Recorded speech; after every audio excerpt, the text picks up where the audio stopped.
Ligações inorgânicas. O que são as ligações inorgânicas e quais são elas?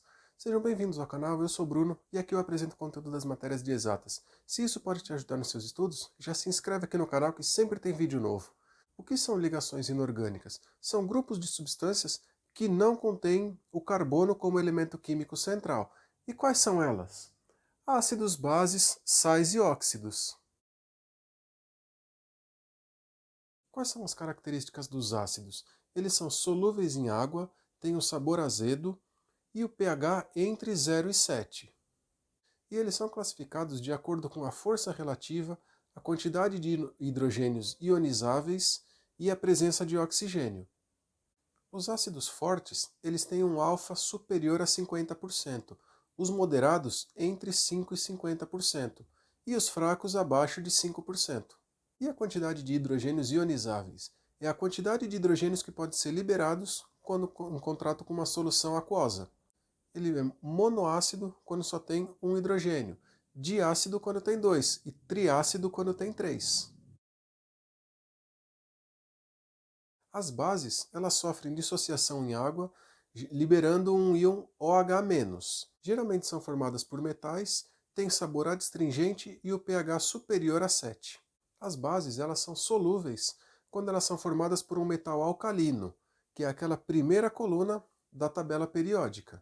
As bases, elas são parcialmente solúveis quando formadas por um metal alcalino terroso, que é a segunda coluna da tabela periódica.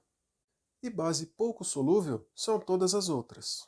A força das bases ela é medida pelo grau de dissociação, alfa também, e é determinado pela quantidade de moléculas que se dissociam efetivamente, formando íons OH-. Uma base forte ela tem um alfa superior a 5% e uma base fraca inferior a 5%.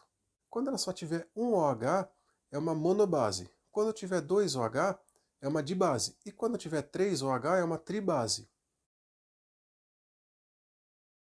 Os sais eles são constituídos por um cátion diferente de H+, e um ânion diferente de OH-. Tem o sabor salgado, né, como o próprio nome já diz, e tem elevados pontos de fusão e ebulição. Eles são muito duros e quando em contato com a água, eles geram uma solução eletrolítica, ou seja, uma solução que conduz energia elétrica. A solubilidade depende do ânion formador, mas em via de regra eles são solúveis em água. Eles são neutros quando ocorre a neutralização completa, ou seja, todo H+ reage com o OH-. Os sais ácidos eles são formados por um ácido forte e uma base fraca, ou seja, nem todo H+ é neutralizado, e isso diminui o pH do sistema. Já os sais básicos ocorre ao contrário, é um ácido fraco com uma base forte. Então, nem todo o OH vai ser neutralizado. E isso vai elevar o pH do sistema. Os óxidos são formados por dois elementos químicos, sendo que um deles é o oxigênio. Os óxidos moleculares, eles têm uma ligação covalente entre o oxigênio e um ametal. Os óxidos iônicos, eles têm uma ligação entre o oxigênio e um metal. Eles fazem parte da respiração animal e vegetal. E eles são emitidos também na combustão dos gases. Os óxidos ácidos são compostos covalentes formados por um ametal.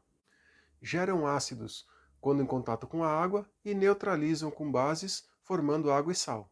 Os óxidos básicos são compostos inorgânicos formados por um oxigênio e um metal. Eles geram bases em contato com a água e neutralizam com o ácido, formando sal e água. Os óxidos anfóteros, eles têm uma reação química diferente dependendo do meio que ele está. Ele pode agir como um óxido ácido e como um óxido básico. Os óxidos duplos ou mistos, eles possuem um comportamento diferente. É como se a gente tivesse dois óxidos diferentes formados pelos mesmos componentes. Por exemplo, o FeO e o Fe2O3. São os mesmos componentes, porém em quantidades diferentes, formam ligações diferentes. Os óxidos neutros, eles têm baixa reatividade e eles não reagem nem com sal, nem com base, nem com água. Os peróxidos, eles são formados pela união de dois oxigênios com um metal alcalino, alcalino terroso ou hidrogênio. E os superóxidos, eles são formados pela união entre um oxigênio e um metal alcalino ou alcalino terroso. Eu espero que esse vídeo tenha te ajudado e agora que você já é inscrito aqui no canal, deixa seu like e nos comentários uma sugestão para um próximo vídeo. Abraço, até o próximo vídeo.